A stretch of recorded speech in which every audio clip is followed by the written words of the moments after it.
and the Decker family, let them know they're still very much in our thoughts and our prayers. We've been working hard. Peyton, Evelyn, and Olivia are clearly a motivating force for us. A lot of our guys are working with sleep deprivation, but their thoughts are always on the girls and making sure that we're staying motivated and getting the results the family expects out of us. So, as we mentioned before, not much to go off of. We have been following leads thanks to the FBI and their analysis team that has been going out, processing social media leads throughout the nation, not just here locally. Following up those leads, we've been assigning detectives, marshal services, representatives to go out and do interviews. We also appreciate the nation police departments. We had one in McCall, Idaho today, was doing follow-ups for us. So we're not just keeping our focus here within Chelan County, we're also focusing nationwide on other leads that are coming out. Again, thank you to those police departments, sheriff's offices, state agencies across the nation that have stepped up to assist us and given us the additional resources that we desperately need. Clearly, this is not the outcome we wanted to see. We were hoping that we could find Travis today, but we are feeling optimistic thanks to our marshals department that has come through and tracked down some good leads that we feel are giving us more of an insight into Travis's mindset, where he may have not gone or may have gone to. And we'd also like to thank the FBI and their behavioral analysts unit that has also gone through, done an assessment of some of the interviews that we've had regarding Travis and made a determination on maybe what his thought process was, what decisions he might have made, and where he had gone. In addition to our detectives also following through some of the financial documents, tracking areas that he had previously frequented, and we're optimistic that we will find him shortly. We'd also like to thank Spokane County Sheriff's Office for coming out, Sheriff Knowles, having their helicopter fly from 6 o'clock this morning to 11, as I understand it. At 11 o'clock, our helicopter was also on ground at the fish hatchery in Leavenworth to fly the Icicle Creek. We also deployed our Swiftwater rescue team to go through there and start searching the creek in cases that Travis did enter in there. The water is running pretty quickly now thanks to the spring runoff, but we're optimistic that with our air units up in the sky, looking over the terrain, it's definitely diverse when you're talking about the amount of acreage that we're covering, that we're doing the best we can. We also want to thank Sheriff Myers down in Kittitas County for deploying some of his search and rescue units, checking trailheads on the backside of Chelan County to see if there's any opportunity that Travis might have made it out to that location. We have learned so far through our investigation today that he is well versed in outdoor survival. And talking with his father, it sounds at times that he would go out and would be leaving off grid for sometimes up to 2.5 months. So we also understand too that he at times would do caching. So we understand that that's a possibility, that he could have scoped out this area before, put supplies out there, and has the ability and the knowledge to survive for a long period of time. We saw this before a couple years ago when we assisted Kittitas County with a similar case. So we are putting our resources out. We saw our SWAT team today out off the icicle drainage, checking residences through there, in addition to us still having units out on the ground, continuing to check, in addition to expanding out and looking at local counties. So we're going to continue to do what we need to do, partnering with our federal partners. We will again want to say thank you to the FBI, Homeland Security, that has assisted us more yesterday. Also going with the Marshal Services, the Washington State Patrol that has been working alongside of us, along with their detective units. And we've also had a forensics electronic detective going through the cell phone and other electronic items that we've collected on the scene. So we're hoping to gather more information, take that intel that we've gathered today, and continue to press on tomorrow. But at this time, we have not found Travis. My message is still the same. Travis, if you're out there seeing us, we'd like you to turn yourself in. We want a peaceful resolution to this, but we're not going to relinquish our efforts and giving up any effort that we can proceed to track you down. So please turn yourself in. Let's wrap this up and do what's right for your kids. So any questions? Sir, are you any closer to establishing a motive? No, and I don't think there'd be any motive that'd be acceptable. I mean, clearly it's not the decision of a sound mind, and these young girls were a victim. Was a body discovered in this area you were searching near Leavenworth today? They were discovered earlier this week. It was outside Leavenworth. You're more up icicle drainage around milepost 18, around Rock Island Campground. And we do have a map that I think we've already shared online, but it is more of a rural campground. Was there maybe something related to the case? Okay. No, there was another individual that was located today, not related to the case, and that was out towards the Big Y where US 2 and 97 connect, but not related to the case.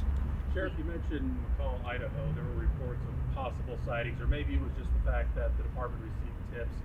Any credibility to some of that? I know you mentioned they did some investigating. What have you learned from that?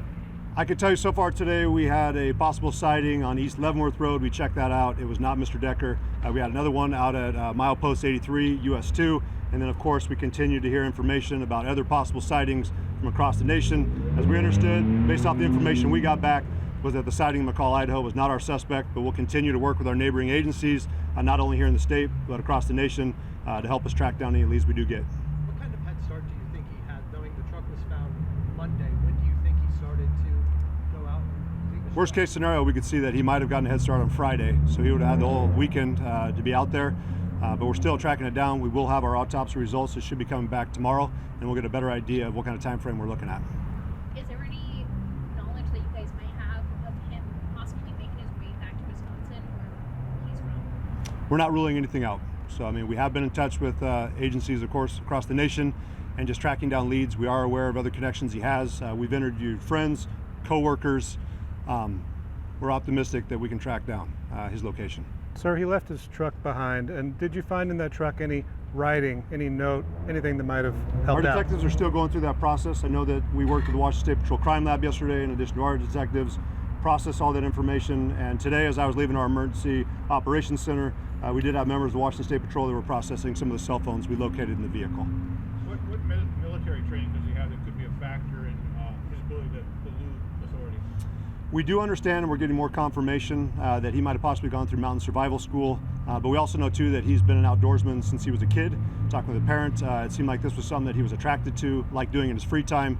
So clearly some of the knowledge he's probably acquired throughout his lifetime, in addition to the training he might or might not have acquired through the Army, is something that we're taking into consideration. But we do want to validate what trainings he's actually gone through, and we do have some U.S. Marshals tracking that down as well.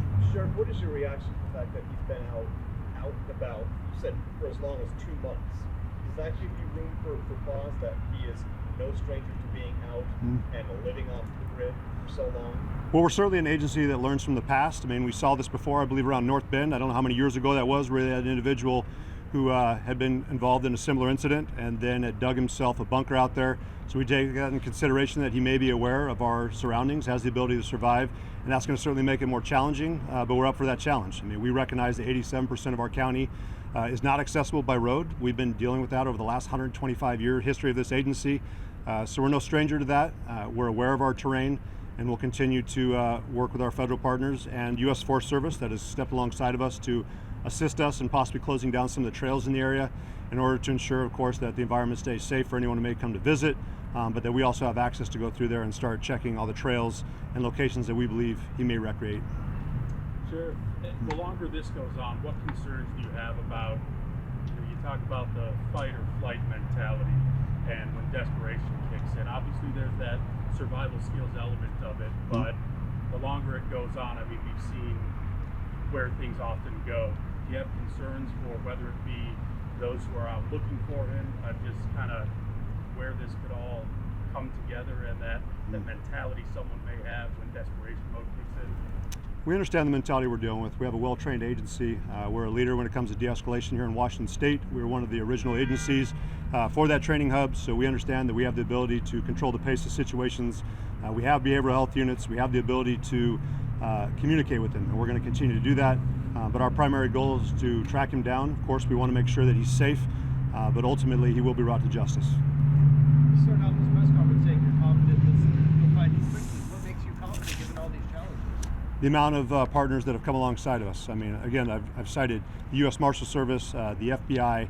We've had Homeland Security investigations. We've had Border Patrol's tracking team here. We've had Douglas County, East Wenatchee. The amount of resources that we put on this right away gives me confidence that we are doing everything possible, in addition to working with the behavioral analyst team and also bringing cadaver dogs. We're open to anything and everything, and so far, despite our limited resources, it's part of our mission statement with the resources entrusted to us. I think that a lot of people have come alongside us to help us out. That's why I'm optimistic. So we're not doing it alone. Sheriff, you said that you've been in contact with his father. What has that interaction been like with his immediate loved ones? What are they telling you about their reaction to this next tragedy? How are they handling it? They're frustrated with the situation, clearly, but this is their son. So, of course, that they have concerns about his safety. But overall, they understand that he does have to be brought in and he has to be held accountable for his actions. One more question, please. One more question.